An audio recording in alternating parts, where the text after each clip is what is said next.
और जहां तक रेवंत रेड्डी का सवाल है, बिहार के लोगों की बुद्धिमत्ता का सवाल है, तो रेवंत रेड्डी के सर्टिफिकेट की क्या जरूरत है?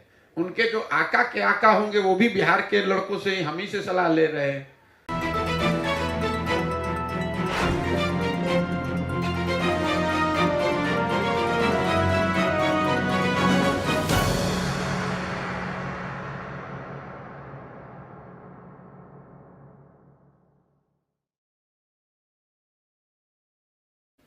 जब आपकी हमारी ये दुर्दशा है कि हम लोग के बच्चों को मजबूरी में बाहर जाकर नौकरी करनी पड़ती है, मजदूरी करनी पड़ती है, धक्के खाने पड़ते हैं, तो जहां आप जाएंगे वहां के लोग आपकी इज्जत तो करेंगे नहीं।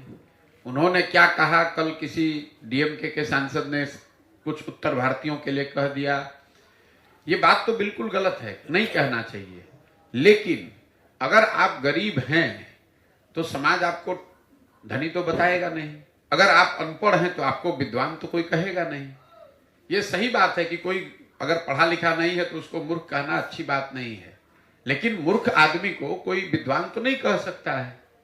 हमारे आपके भाई बंधु बाल बच्चे अगर वहां जाकर नौकरी मजदूरी कर रहे हैं तो कहीं ना कहीं तो लोग आप पर हम पर हंसेंगे ही।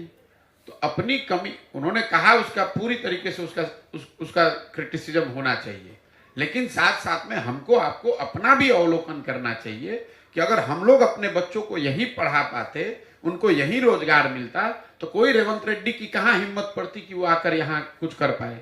और जहां तक रेवंत रेड्डी का सवाल है, बिहार के लोगों की बुद्धिमत्ता का सवाल है, तो रेवंत रेड्डी के सर्टिफिकेट की क्या जरूरत है? उनके जो आका के आका होंगे वो भी बिहार के लड़कों से हम ही से सलाह ले रहे हैं।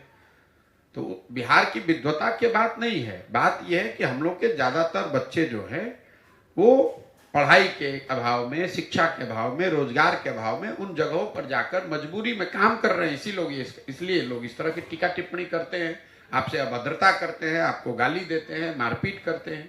और ये तब तक नहीं रुकेगा जब तक कि बिहार में व्यवस्था को सुधारा नहीं जाए। आप रेवंत रेड्डी को मना कीजिएगा, कोई तमिलनाडु में कह देगा, तमिलनाडु को मना कीजिएगा, कोई पंजाब में कह देगा। और मीडिया में तो जब बड़े नेता बोलते हैं तो बात आती है, जमीन पर जब आप गए होंगे बिहार से बाहर तो हर जगह लोग कहता है। आप कहीं काम कर रहे हैं तो भी कहता है बिहारी, कहीं रेलवे स्टेशन पर जाइएगा वहां पर भी आपको गाली पड़ती है। लेकिन सबसे दिक्कत दुख की बात यह है कि इतनी गाली सुनकर, इतना बेइज्जत होने के बाद भी बिहार के लोग सुधरने को नहीं तैयार है। तो कैसे नहीं कोई गाली देगा भाई? अगर आप पढ़े लिखे नहीं है तो कोई आपको यही तो कहेगा कि आप मूर्ख हैं। तो ये आपकी भी तो जिम्मेवारी है कि आप उसको बताइए कि आप मूर्ख नहीं हैं, आप पढ़े लिखे हैं, आप अपने बच्चों को पढ़ाइए। आपकी पदयात्रा बाढ़